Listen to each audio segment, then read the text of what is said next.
What's up, y'all? We're back again with another episode of Shoot Style Sessions right here on the Ethos Media Network. It is I, Shane G. It is my brother, Eric G. Our co-host, Steve, is at a family function, so he'll be with us next week. But you already know, Grand Boy's going to hold it down for you. You already know. Eric, was good? None, man, just chilling. It's been a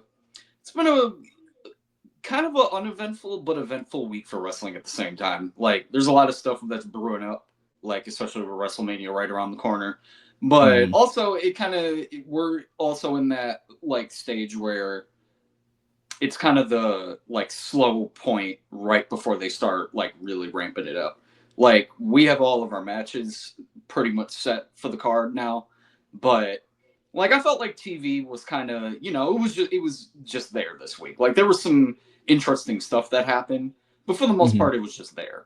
I think the stuff to really start ramping up into the feuds is really gonna happen probably on these next two episodes. Yeah. Definitely on the WWE side, I agree with you. I think on the AEW side, they've had a really good week. They, maintained a lot of momentum coming off of the pay-per-view, I think. Obviously the internet and myself and a bunch of people did not necessarily like the conclusion of the Moxley versus Swerve match, obviously. Agreed. Not even necessarily that I wanted Swerve to win so bad. I'm just tired of the Death Rider storyline at this point. You know what I'm saying? It started out hot. It started off really cool. It seemed like they had a certain plan, and I don't know if like the plan fell apart backstage and they had to adjust what they were doing on TV or what. But it seemed like they had a specific goal in mind, and then it sort of just turned into everybody help Moxley keep the title away from everybody. And it was like, all right, like, you know what I'm saying? So, yeah. But what a few of the sickos reminded me is that Swerve and the Young Bucks actually do have unfinished business from last year. So Swerve actually led Team AEW against Team Elite in Anarchy in the Arena, which I totally forgot about. And then there was that segment where the Young Bucks tried to congratulate Swerve after he won the world title by giving him a pair of their shoes, and Nana threw him in the audience and embarrassed him. So I forgot about those two things. And I was like, oh yeah, like, so that's, you know what I mean? That kind of connects that dot. And then obviously the Hangman Young Bucks connection that connects that dot. So after talking to some people about the show after the fact, I'm more okay with it, even though I'm still going to stand on the fact that I'm tired of the story and I don't want Mox to be the champion anymore. Not through any fault of his own. It's just this story. Like, I think Mox is great. You know what I mean? I love Mox. I love the Death Riders as a group, but I'm just not feeling this story right now. So, aside from that, though, I think AEW is cooking. Like, they are firing on all cylinders. Their women's division is heating up crazy. The Owen Hart tournament started. They've been having really good matches. AEW, I think everything outside of their world title picture is fire right now. Yeah, I agree. I think that the ending of the Moxley match against Swerve obviously wasn't what everybody wanted, just coming off of it, just because, it's been a major consensus amongst most people that they are kind of over the Death Rider story as well. The other thread that ties Young Bucks and Swerve together too is the fact that I'm pretty sure the Bucks asked Swerve to be on their team and he turned them down to be on the other team. So on Team Elite. Yeah. I think you might be right. Yeah, I'm pretty sure they asked him to be in the group because they didn't know about Hangman at the time. So that's right. And then Hangman only joined them because he wanted to get at Swerve. Exactly. That's right. So yeah, and they're even gaslighting Hangman. Like, they're gaslighting Hangman and saying, buddy, we did it for you. But remember, their last interaction was them firing Hangman from the Elite. So technically, Hangman's not even in the Elite anymore. You know what I mean? The Elite right now is just the Young Bucks and Okada. So, that's it. And Jack Perry, technically. Yeah, Jack Perry. So he's going to be the wild card, I think, versus Hangman next week. I think he might be. I think he might be, because that would tie that in also, as far as, the Young Bucks relationship with Hangman, the Young Bucks relationship with Jack Perry. If they have to fight each other, who do they choose? Yeah. Obviously they choose Jack Perry, but you know what I mean? Like, so yeah, there's some stuff going into, going into the spring and summer with AEW that I'm actually really excited to see. Like I said, I'm loving everything except the world title picture. Like, every other division is cooking right now. Yeah, for sure. Yeah. So I mean, yeah, it's WrestleMania week, so we might as well focus on that. Oh, go ahead. There was one other thing I wanted to mention about AEW this week. Go ahead. Speaking of the Death Riders, well wishes to Pac, because apparently he got hurt in his match with Swerve. It happened very, very early in the match. You could tell because they ended it very quickly. Like, he just hit a Swerve stop out of nowhere and then 1, 2, 3. So, yeah. So I feel like it kind of seemed like the trios titles were about to be defended against the Ops anyway. Well, they are now anyway. So it felt like the titles were about to go to them anyway. But now that Pac is injured, I definitely think that. But still, I just wanted to bring that up and say well wishes to him. For sure. Well wishes to Pac, and I'm glad you brought that up, actually, because that does because now they're doing the Freebird rule with the Death Riders, so Moxley is going to take Pac's spot, so that way they can still defend the titles, which I think is dope. You know what I mean? I actually prefer that. Like, if you have a stable of more than 3 people, really, if you have a stable of more than 2 people, like, do what the New Day did with the tag titles and Freebirdage, you know what I mean? Or what the actual Freebirds did when they created the Freebird rule. I love that. You know what I'm saying? So the only reason I will say that I don't want to say I dislike it, because I do like it, but I think that they should have kept it either one way or the other, because I remember, I think it was last year, who was it? It was the Bang Bang Gang. Bang Bang Gang. Yeah, it was the Bang Bang Gang. They had the trios titles, and then my man's got hurt. What's my guy's name? I think Juice. Yeah, Juice Robinson. Yeah, Juice Robinson got hurt, and then they tried to do the Freebird rule, and then I think Christopher Daniels was the managing guy at the time, and he was like, no, and they had to have a match to officially win him. I was like, man, just let him Freebird it, man. Yeah, I'm with that all day. I like the Freebird rule. So yeah.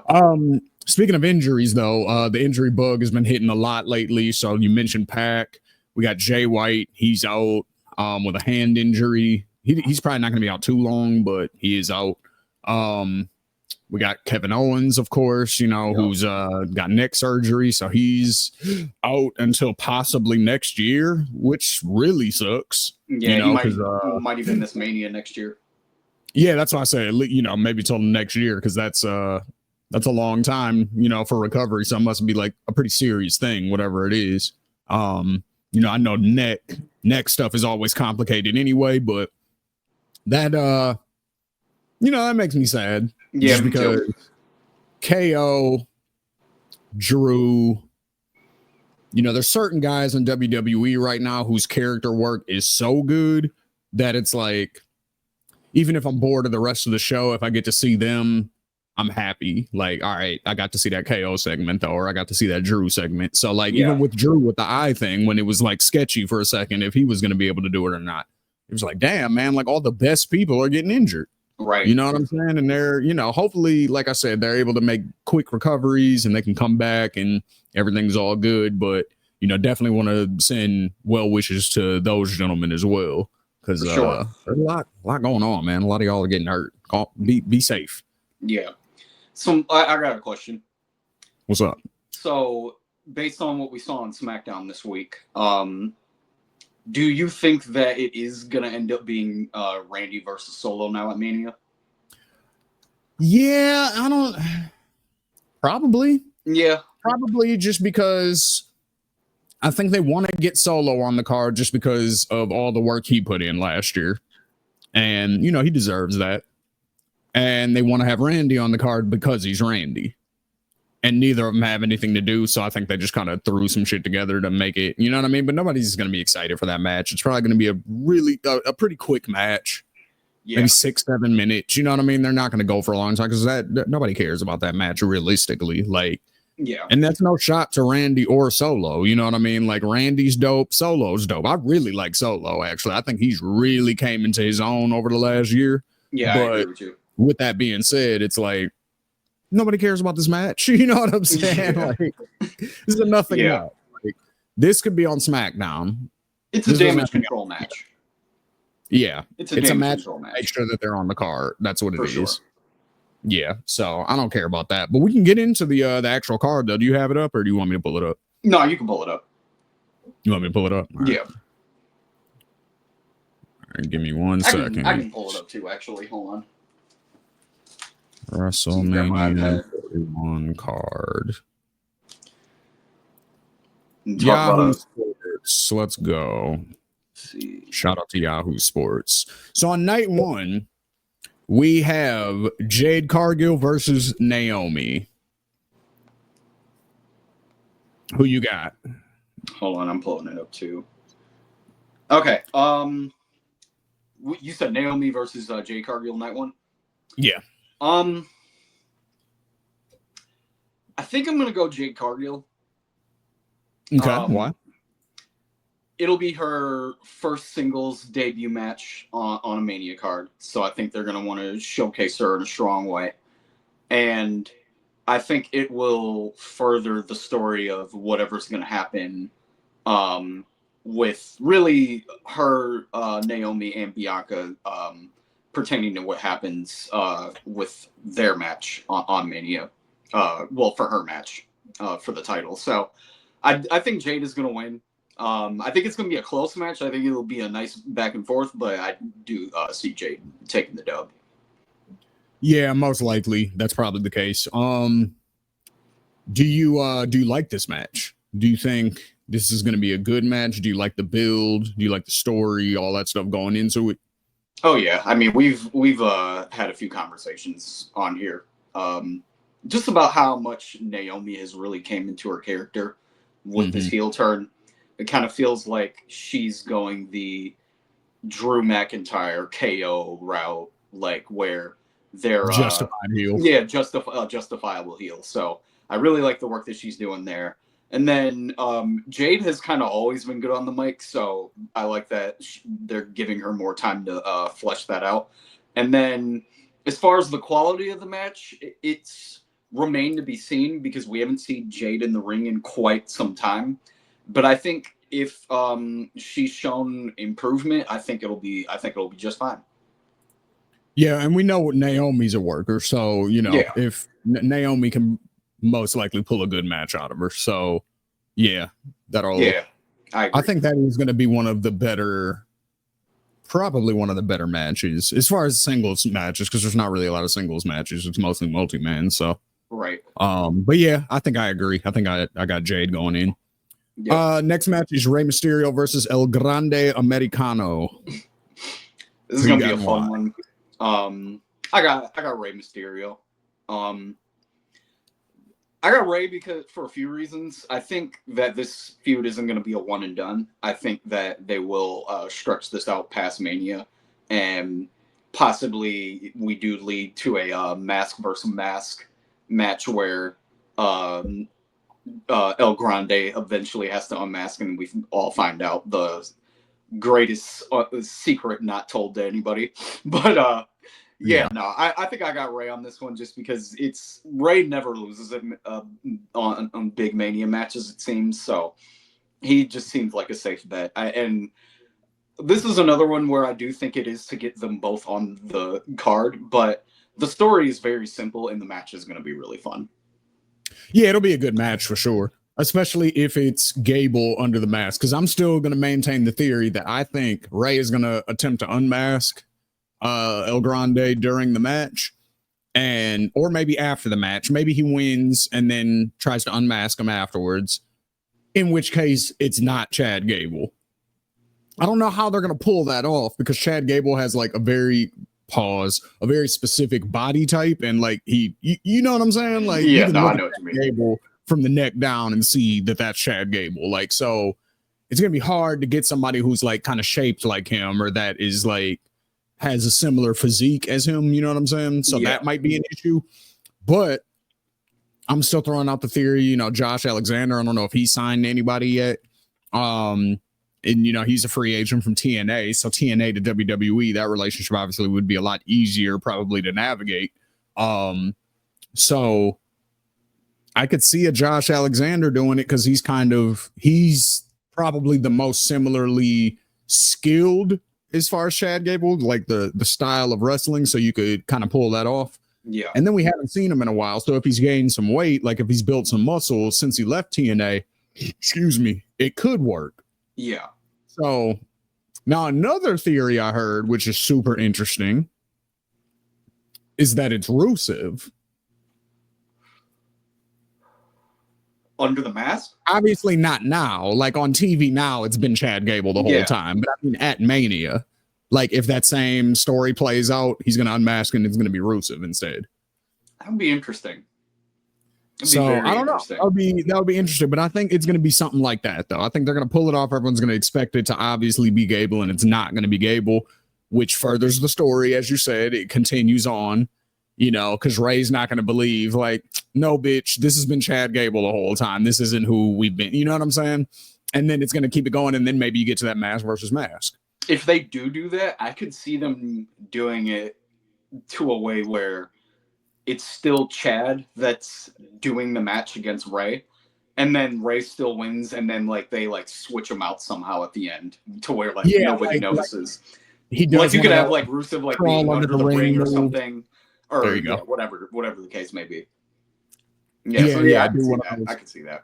Basically, because a lot of what Chad Gable is doing, it's not an exact parallel of Kurt Angle, obviously, but it's very similar. You know what I mean? There's a lot of like they say, this is an expression I just heard today, actually, which is very, very clever. They say history doesn't actually repeat itself, but it rhymes. So that's kind of what Chad Gable is. He's not Kurt, you know what I mean? They're booking him differently and stuff, but he's similar enough to where they do borrow from Kurt Angle's like character and put certain things on Chad Gable, like a lot of the goofiness and, you know what I'm saying? Even the "you suck" chants over the music now, like they're trying to force that a little bit, but they're clearly making the parallels there. Yeah. So I say all of that to say, remember Eric Angle? Yep. You know what I'm saying? Kurt Angle's brother that looked a lot like him, where Kurt ran under the ring. Undertaker pulls him out, gives him a choke slam, 1, 2, 3, and it ends up not being Kurt. You know what I'm saying? Yep. It's Eric who looks just like, so it could be something like that. You know what I'm saying? Like, and I can see them doing that again because they're trying to draw those parallels to Kurt. So if they want to, you know what I mean? Yeah, for sure. Definitely. It's the same but different, you know? It's not repeat, but it rhymes.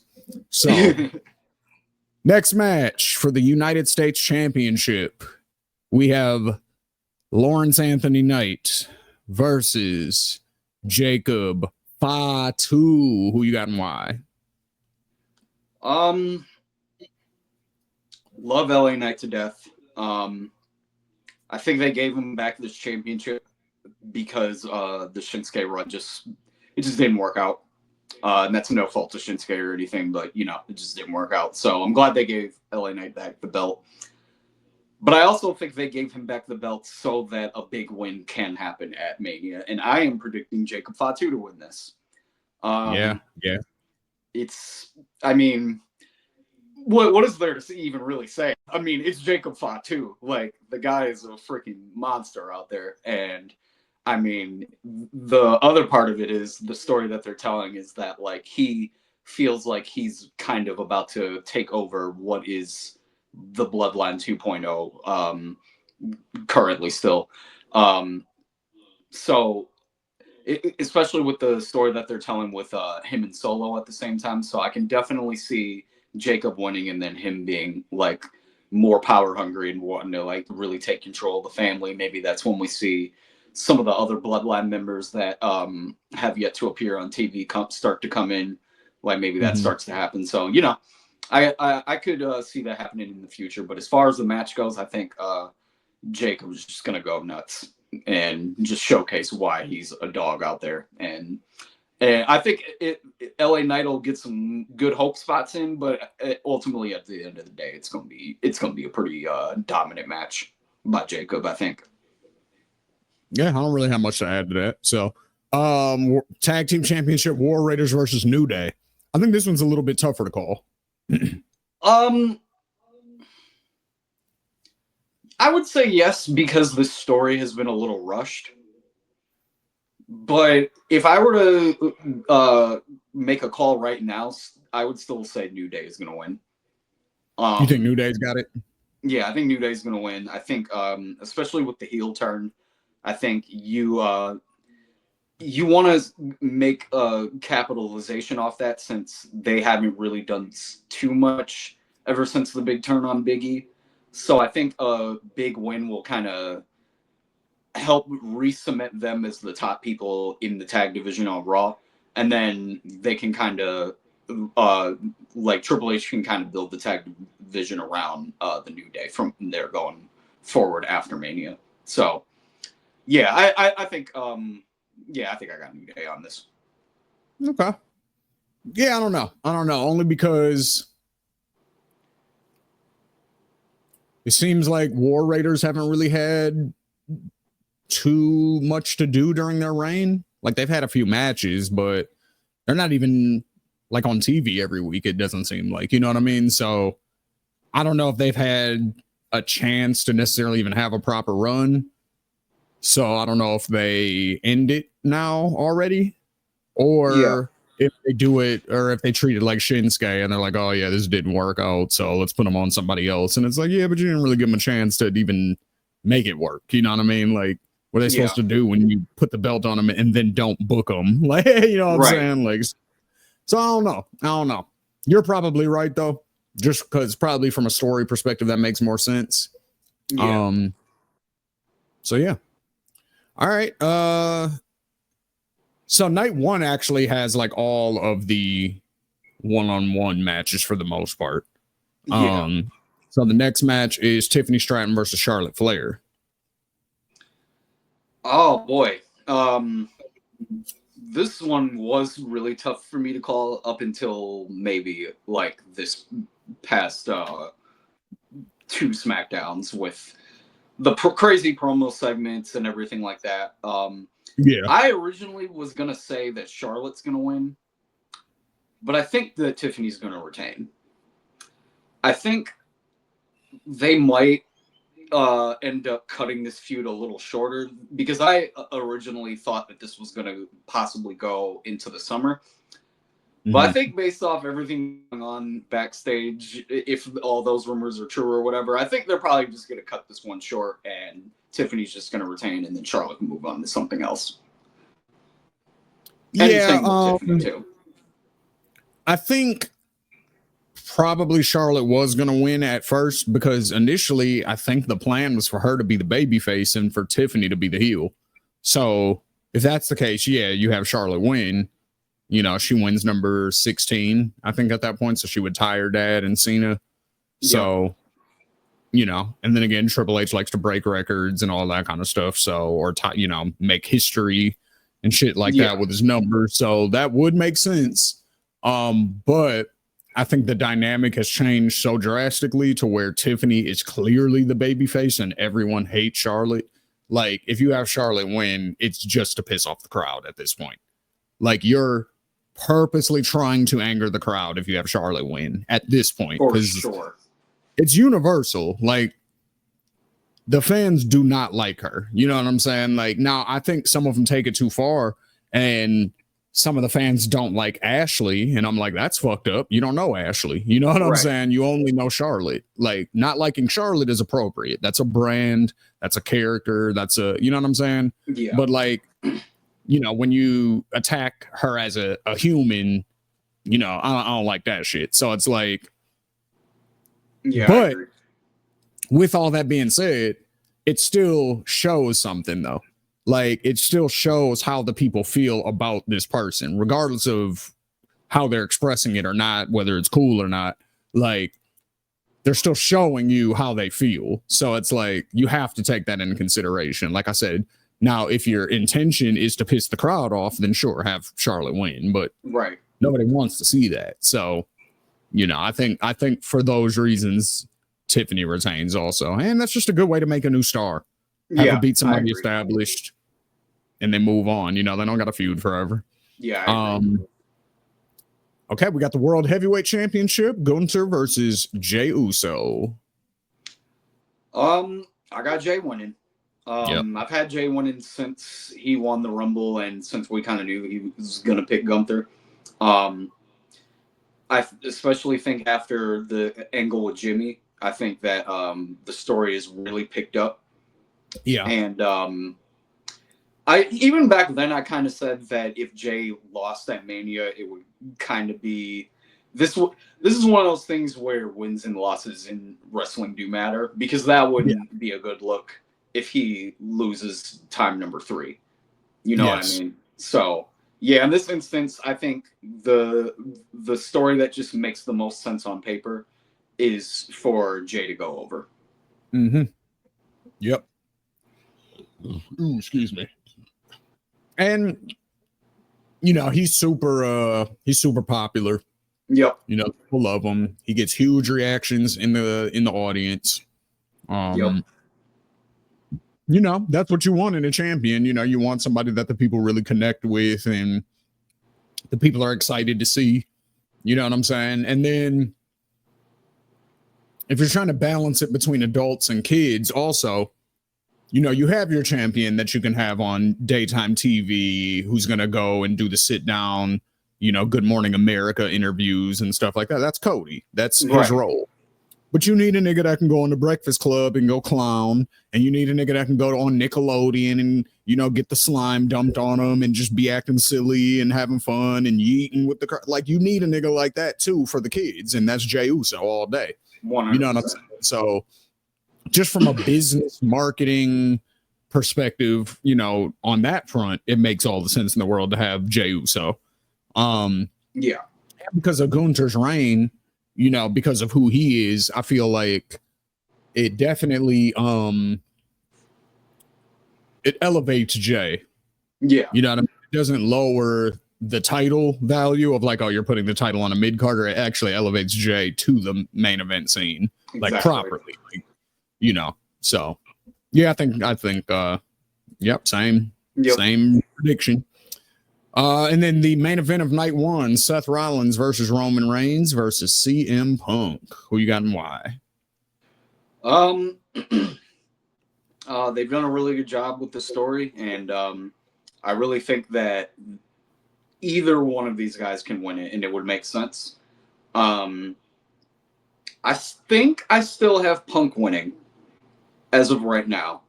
I don't think that's going to change in the next week or anything, based on the story that they're telling, because it seems kind of, I don't want to say it seems kind of cut and dry where they're going to go with this, because we really don't know who's Paul is going to align himself with. Like, that is the interesting part. But I think the part that is more clear to me is that we are going to end up getting Roman versus Seth eventually this year, like coming out of this again. And Punk will probably move on and have bigger fish to fry, or other titles to chase after this year. So yeah, for those reasons, I have Punk winning. Okay. Just to have something different, I'll say I got Seth winning only because I think Paul might help Seth and turn on both Roman and Punk. I could see that too. Yeah. So I'll go with that one. All right. For night 2, we have AJ Styles versus Logan Paul. AJ Styles. AJ? Yeah. Just give him a nice Mania win. Yeah. Start the crowd happy. Logan's won a few times at Mania now, so he can take an L. It won't hurt him. Yeah. Sin City Street Fight, Damian Priest versus Drew McIntyre. I think I still have Drew winning this. This was a tough one just because I just really wanted to see how the build was going, and I think they've both done a really good job so far. But I think, based on the story, it makes the most sense for Drew to win because, storyline wise, it was Damien's fault why Drew was costed multiple times. So even though like you can poke holes in it and say Drew took his eye off the ball, blah blah blah, it still was always in Damien's hands as well. So I think for those reasons, I think I still have Drew winning. I think I got Damien just because I think they're trying to make a new like star. So, and I think Drew is an excellent person to put against somebody to do that. And I don't think it hurts Drew at all. You know, you can just come back, be angry, complain again some more, and then win another feud and then be back in the title picture. Like, you know, so I think it does more for Damien to win. So next we have the Fatal 4-Way, Braun Breaker versus Dom versus Penta versus Finn Balor. I have two predictions, but I'm going to go with my first one, really. Mm-hmm. I think I have Dom winning. Really because I just really want Dom to win it. That would be awesome if he did. But also just going with where I think they're leading, I think Finn is going to end up getting the boot from Judgment Day, and Dom will end up taking over. And I think a great way for him to cap that off is by him winning the title. The second thing that I think could happen if Dom doesn't win is I think Braun will retain, but either Dom will be the reason Finn doesn't win, or Finn will be the reason that Dom doesn't win. And by like a very, very close hair. And I think the same reason you picked Dom is the same reason I think either Dom or Finn will win. And it's also because of your second reason. So I think that's how it's going to play out. Like, I think either Finn does the coup de grace on somebody, 1, 2, Dom throws him out, 1, 2, 3, steals the win, or vice versa. You know what I mean? I could see it being vice versa too. Like Finn encouraging Dom, like, go ahead, get him. Frog splash. 1, 2, Finn throws him out, steals the pin. You know what I'm saying? And then he's gaslighting, like, hey, you said it doesn't matter as long as one of us won it, then it's all good, right? Well, it's me. You know what I mean? And then everyone in Judgment Day is looking at him like, nah, that was some bullshit, bro. So I could see it playing out in either of those ways. I don't see it going to Penta yet, and I don't see Braun retaining. So I think Braun should move on, like, to the world title picture, honestly. I think he's ready. Yeah. I agree. You know, not necessarily to win the belt, but like start fighting those guys. You know what I'm saying? Like start fighting Gunther, start fighting, you know what I'm saying? Like former world champions, people like that. Like get him in that, because he's one of those guys. You know what I mean? He's young still, so you don't have to Brock Lesnar rocket ship him, but you do want to keep moving him in that direction though, because he should be main eventing WrestleMania at some point in the next 5 years. Agreed. You know what I mean? So, next match is the stupidest match on the entire fucking card. Liv Morgan and Raquel Rodriguez versus Bayley and Lyra Valkyria. Yeah, this is dumb. Why? The Intercontinental Women's belt not being defended basically just tells everybody to not care about that belt. Same with the United States belt. Chelsea's not on the card either. Yeah, I really hope that they rectify that before next week, but it kind of doesn't seem like they're going that way. I don't understand why. Chelsea is like one of the most popular people on the roster, but anyway, yeah, this is a easy call. Liv and Raquel are retaining. There's absolutely no reason for Bayley and Lyra to win those belts. No, none. There's zero reason for that. First of all, that gauntlet match pissed me off because it's like they're a thrown together tag team that are just like cool with each other backstage in kayfabe. They're just friends, and they beat 3 established tag teams in like 10 minutes. Yeah, you know what I'm saying? Like, come on, like, what are we doing? Like, why aren't we taking the women's tag division serious at all? You know what I'm saying? Like, why aren't we even trying to a little bit take it serious? That's crazy. It felt like when Liv and Raquel won, it felt like well, actually, no, I'll back up. I'll back up even before that.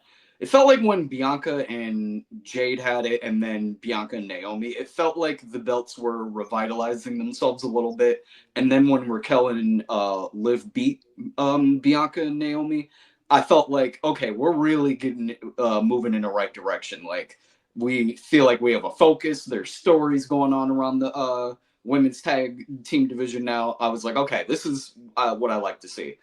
And then it feels like Mania season came and they like threw out all of their storytelling, and I don't understand it. But anyway, for those reasons, yeah, Liv and Raquel are going to win because, I mean, here's the other thing. They only put this match together just to get all these people on the card, but if you wanted to just do that, why wouldn't you just have Bayley and Lyra face each other and then have Liv and Raquel face whoever else? It could have been Alexa Bliss and Nikki Cross. You know what I mean? Like, and I'm not even like, I know that story would have probably also had to have been kind of thrown together a little bit, but they could have still made something work rather than this, because now again we're not getting the Intercontinental Women's belt being defended on the card, and that sucks.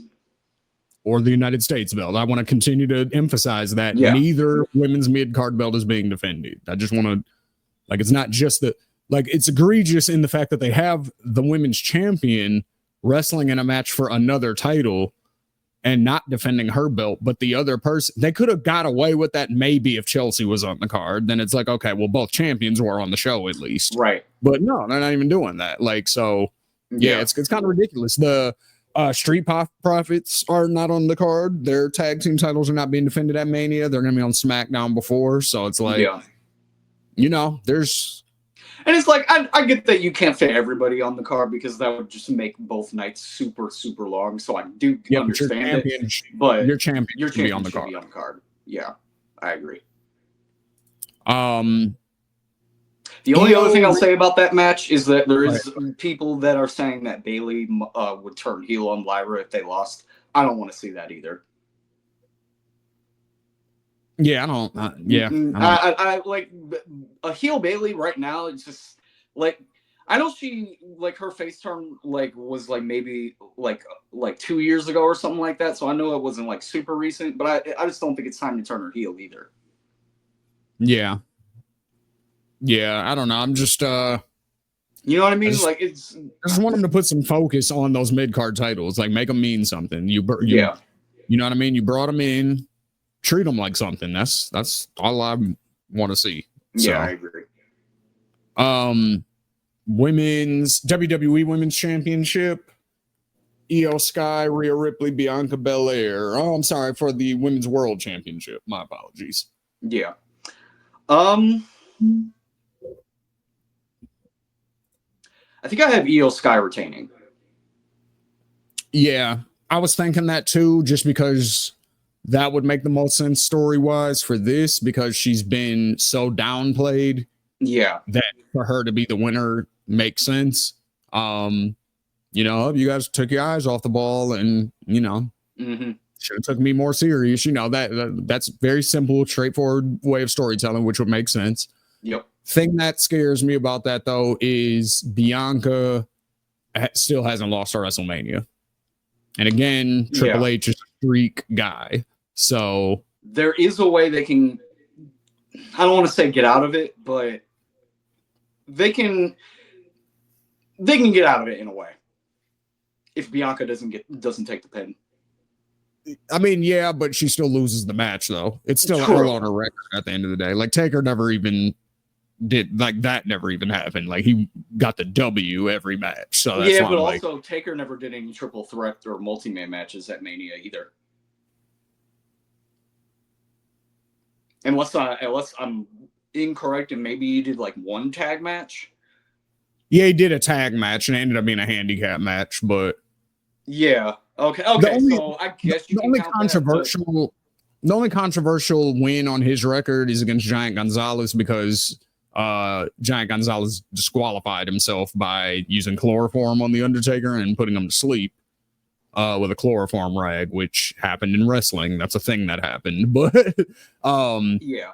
So technically he won by disqualification, but you could also consider that a no contest, in which case neither person wins. But I think for streak purposes, they're like, no, that counts as a win. So yeah, so I think there is a way that they could still get out of it, even though you're right, that still would be a no on their on a record. I could see her still telling the story of I didn't get pinned, I didn't lose, blah blah blah. All she that could shit. tell that story for sure. Like they could use that as a story beat 100%. I'm more so thinking about 15 years from now when they're talking about records and stuff like that. Yeah. And are they going to be able to say Bianca Belair, the longest running women's WrestleMania streak at 13-0? Are they going to be able to say that? Or no, they wouldn't be able to if she loses this year. Like, cause you see what I'm saying?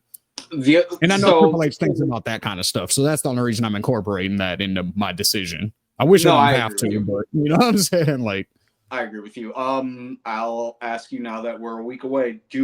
Excuse me. Do we see a heel turn from Bianca during the match? Maybe after the match. If the outcome happens the way you say it, where Io wins, I could see Bianca maybe. And you know, here's the thing, because I saw an interesting perspective on this, and I want your thoughts on this too. But they were specifically talking about Bianca in Europe, and they were like, a lot of people are saying that Bianca seems like she's giving off heel energy, but was she really? And then they really like dissected every time she was on TV, and she was doing babyface shit the whole time. When Rhea and Io fought the first time and Bianca was out there sitting at commentary, she was clapping for both women, encouraging them to get back in the ring and come on, you got this, you got this. It was until the very end when Rhea got in her face when she turned up. Yeah. So I was like, okay, that is an interesting observation. She never really gets an attitude with the crowd until they start booing her. She comes out still slapping fives and smiling and waving at everybody. And then once they boo her, she adjusts. Yeah. So I'm like, is she really the heel? Or is this just like one of those subconscious perceptions that people have of black women whenever they get loud? Like, oh, she's being crazy. Oh, look, this crazy bitch. And it's like, no. If Liv did that, you'd think it's cute. If, you know what I'm saying, Tiffany did that, you'd be like, oh, she's standing up for herself, as we've seen with the Charlotte thing. If you see what I'm saying, but when it's Bianca, all of a sudden, oh, this bitch got an attitude. Like, what is she's turning heel? And I'm like, huh? Is that what that is? I don't necessarily see it that way because I guess from my perspective, I don't see it that way because the heel turn was a thing that fans have kind of been asking for from Bianca for a while now. So in that instance, I don't really think so. Because so you think it's the fans kind of trying to force the heel turn almost? Like, we're just going to boo her until you guys make her a bad guy. It kind of feels like that, you know? Okay. It kind of does feel like that because it's like you said, it's not like they're booing her when she immediately comes out. But if you do notice, they're not cheering and going crazy either. Like, that's what I'm saying. She's slapping fives with people and like, yeah, they're giving her that energy. But even with Io, like they don't really go crazy for Io either in this feud. They go crazy for Rhea the most. Rhea is the craziest. Star. Yes, that's what it is. I think they go the craziest for Rhea, but Io still gets louder pops than Bianca though. I think Bianca is almost clearly the heel in the fans' eyes in this feud. Here's the dynamic that I see. Just one more thing. The justified heel thing. It's the same mentality as KO and Drew because she didn't want Rhea in the match. Why didn't she want Rhea in the match? Bianca says, I earned the shot. Rhea didn't. All Rhea did was come down here, start fucking shit up during our promo segments, and then she gets a match. That's not fair. If I came down here and started just fucking shit up, I wouldn't just get put in a match. Again, all good points. You know what I'm saying? But she's the bad guy for saying that for some reason. Go ahead. I think you're right. I definitely think it is the justification part with it as well. And then I just think to break it down simply, I think that because Rhea is the overwhelming babyface, the fans don't want to boo Io because they like Io, but they don't want to make her the heel in this situation either because also how they're playing it off on TV with her kind of being treated as like the odd man out. That's the other reason they don't want to boo her, because they feel bad. They're like, oh, she's being like pushed to the side and shit. Yeah. And then with Bianca, it's we don't want to boo Rhea, so we kind of have to make a choice here, and Bianca is the choice. Plus, we kind of want you to turn heel anyway. We've kind of been wanting that, so we're kind of just going to will this to existence until it eventually happens. So okay. I think it's mostly that. Now, do I think that there could be some people who do have the thought of, oh, this bitch got an attitude because she black, and why she all of a sudden turning heel like that? Like, do I think that there could be some of that? There could be, but I don't necessarily think it's too strong on that side, really, though. And I want to be clear on that. I think that's a subconscious thought. And the reason I say that is just because, and not to get like too deep or anything and too outside of wrestling or anything, but just these are facts.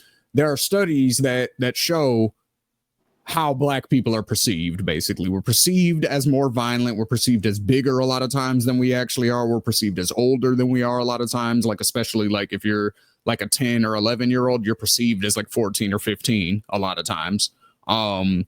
Certain things like that, you're perceived as just more of a threat. I'm sure you've been on an elevator with a white woman before where she like clutched her purse up and got a little bit more in the corner. And it's like, bitch, I'm not gonna rob you. Like, you know what I'm saying?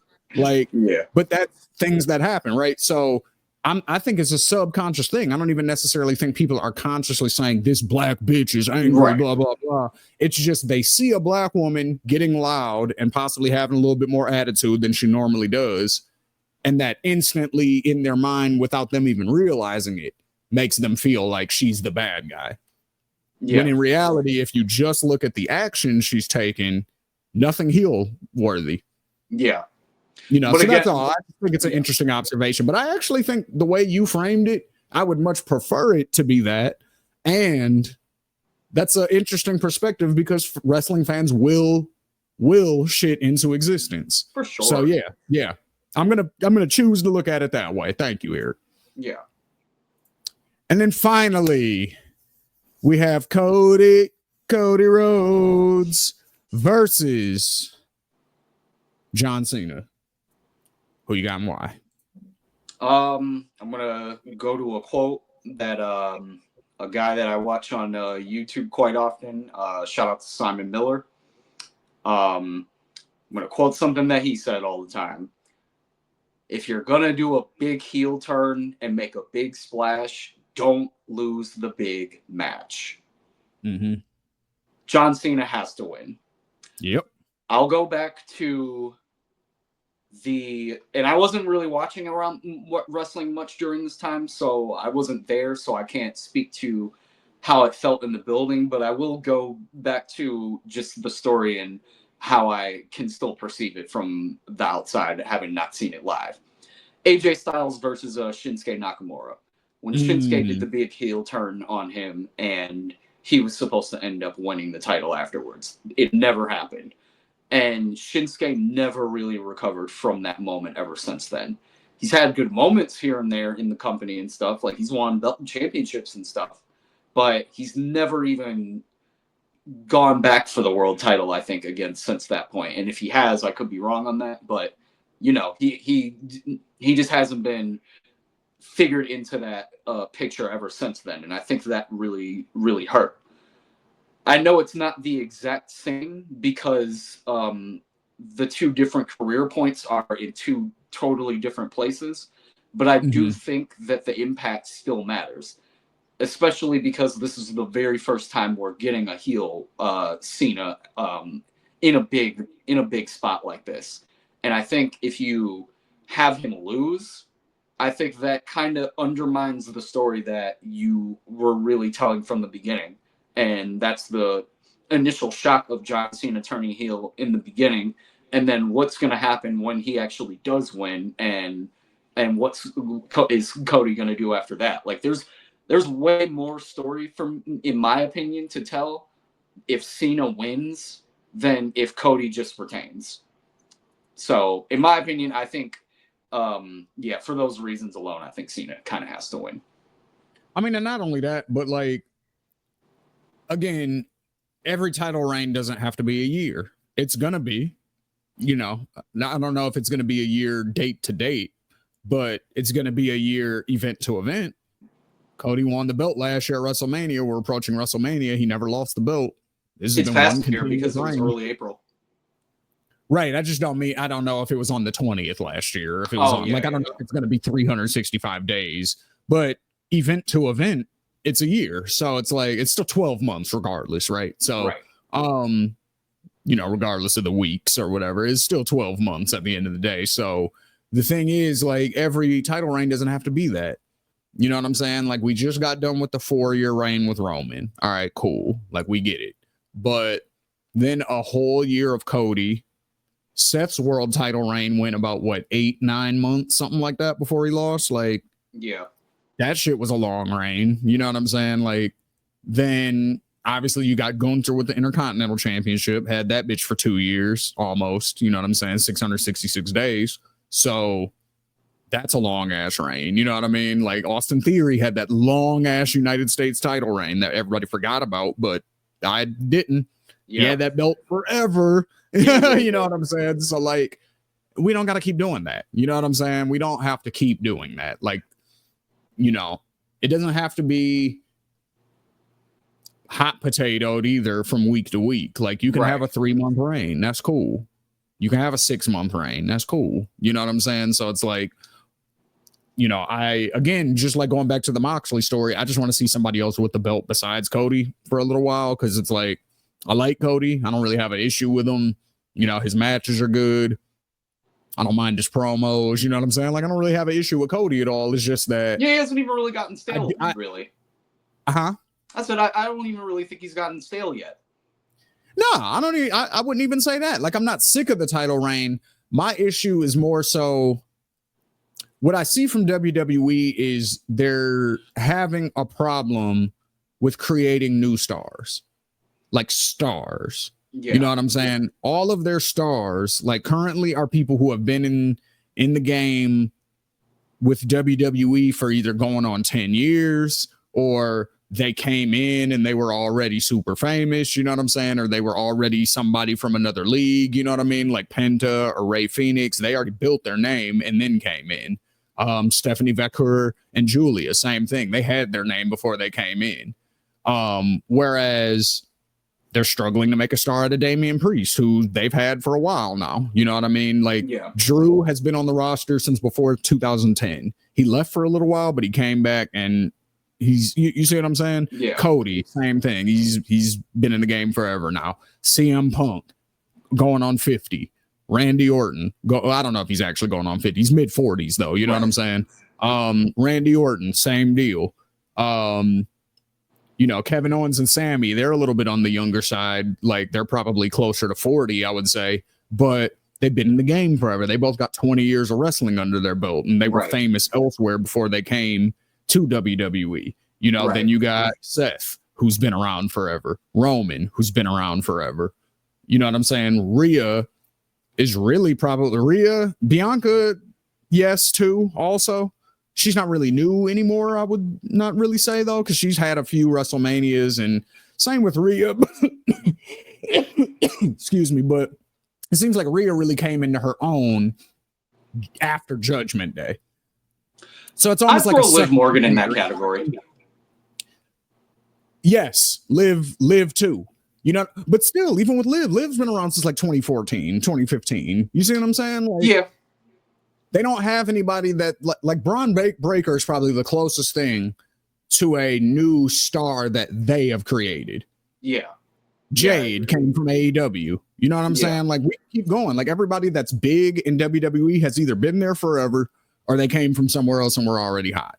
Yeah. So that seems to be the biggest issue that WWE has right now. It's like they don't take the stars that they've made in NXT and then continue to push them as stars on the main roster. Like, why Carmelo Hayes is tagging with The Miz right now, I have no idea. You know what I'm saying? I don't understand that. Why isn't he in the Intercontinental title picture or, doing something? Like, you know what I mean? So who'd you say? They seem to struggle with that. They seem to struggle with making new stars.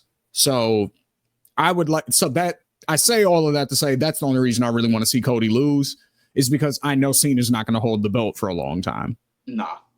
So somebody's going to have to beat Cena, and hopefully it's not Cody, and hopefully it's not like Randy Orton or somebody. Hopefully it's somebody like a Damian or, somebody that they can bring up. Even Drew. Like, I think Drew would be fine. You know what I mean? Because he still hasn't really had a proper world title reign in front of a crowd.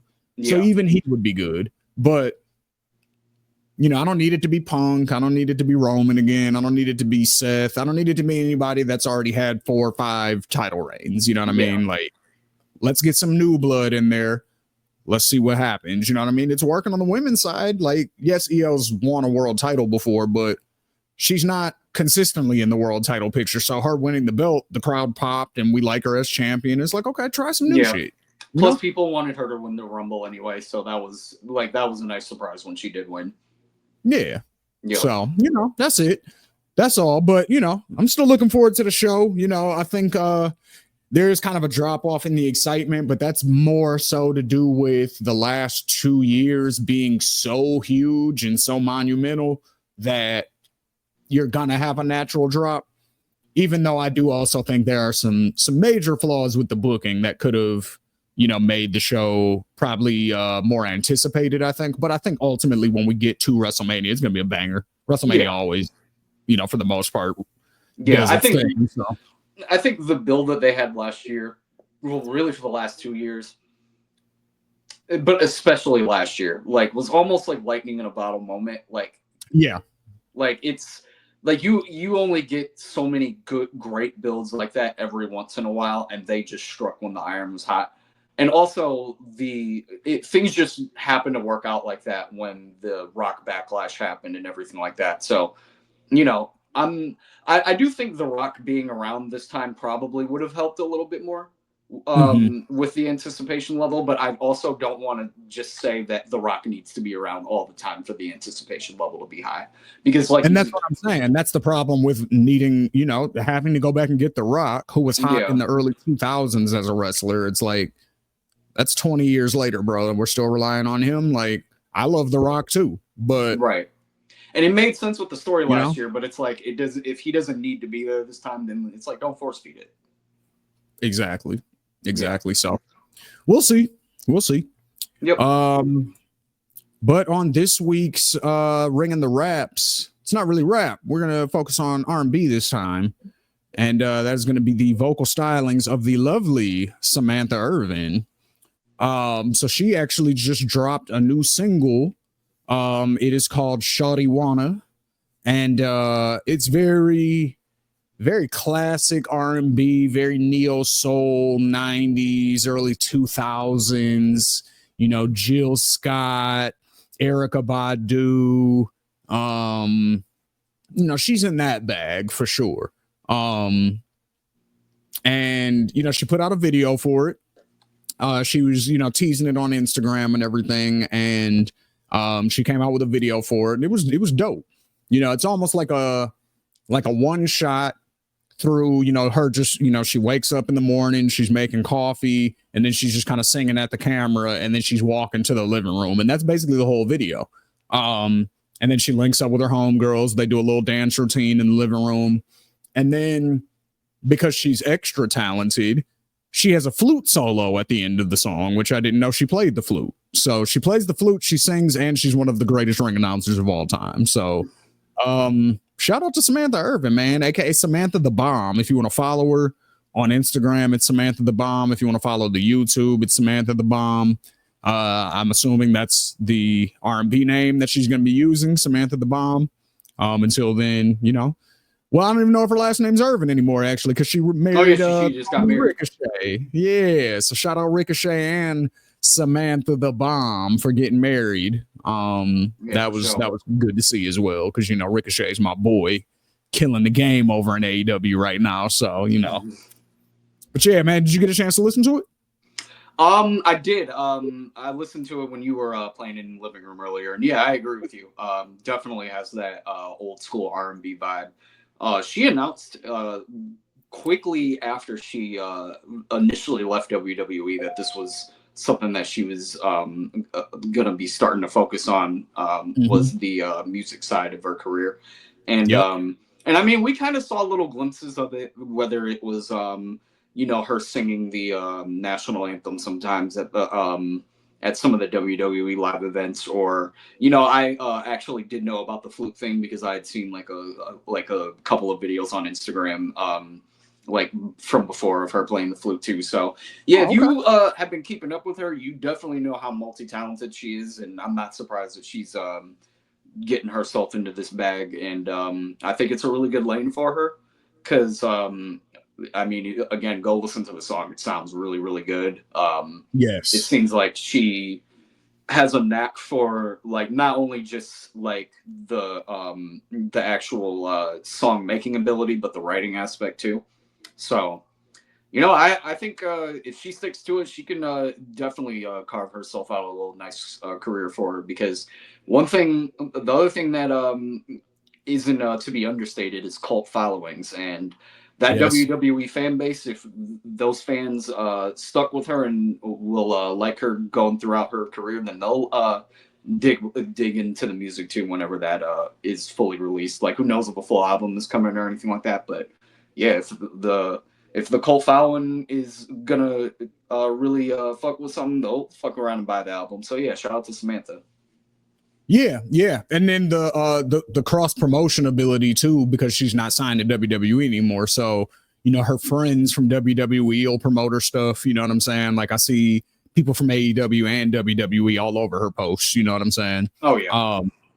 And with Ricochet being in AEW again, a lot of those fans knowing that, that's his wife will check it out, and Yep. more so the tribal fans who are like, I only watch AEW or I only watch WWE and fuck the other side. Like, those people, they might even give it a chance because Samantha Irvin came from WWE. So boom, there's I still feel kind of loyal because she's like in the video game and stuff still, and I don't feel like I'm cheating on WWE with AEW. And then for the AEW people who feel like that, they're like, my boy Ricochet's here, and that's his wife, and she's technically not with the evil company anymore. So we're good. We're right.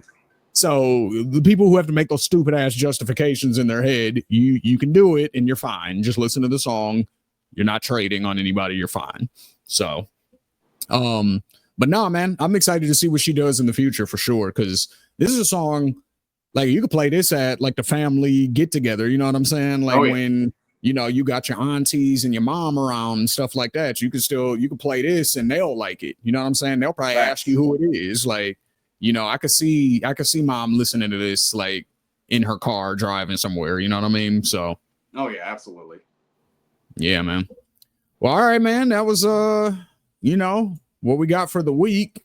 We'll Again, shout out predictions next week. Yeah, we're gonna see how it works. How good our predictions were. We're gonna record again next Sunday, which will be after night 1 of WrestleMania. So we'll see how it goes. You know what I'm saying? We'll see, what our percentages were like. If you watched our dynasty predictions, we were everything we got right. Everything was right except the Moxley match. Yeah.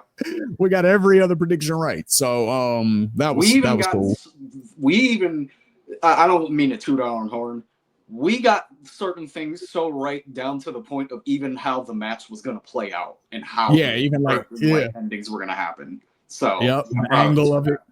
Yeah. Shout out to the NXT people, Stand and Deliver. I do not have any predictions for that because I haven't been keeping up as much lately as I would have liked to, but I will be watching. Word. Yeah. And I'm sure there's a blood sport event happening over WrestleMania weekend, because there always is. So shout out to whoever's going to be participating in that. Ring of Honor might be having an event because they usually do around WrestleMania weekend also. So, shout out to the Ring of Honor guys. I'll probably get a card update on that this week, and, we'll see what's going on. But yeah, man.